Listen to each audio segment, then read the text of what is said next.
આ તરફ અમરેલી જાફરાબાદના અરબી સમુદ્રમાં લાપતા માછીમારોનો મામલો, જેમાં જાફરાબાદના દરિયામાં જે શોધખોળ શરૂ કરવામાં આવી, 9 માછીમારની કોસ્ટગાર્ડની ટીમ શોધખોળ કરી રહી છે।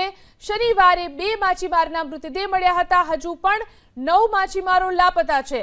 દરિયો તોફાની બનતા કોસ્ટગાર્ડને સર્ચ ઓપરેશનમાં અવરોધ નડી રહ્યો છે। તોફાની દરિયા વચ્ચે કોસ્ટગાર્ડ માછીમારોની શોધખોળ કરી રહ્યું છે।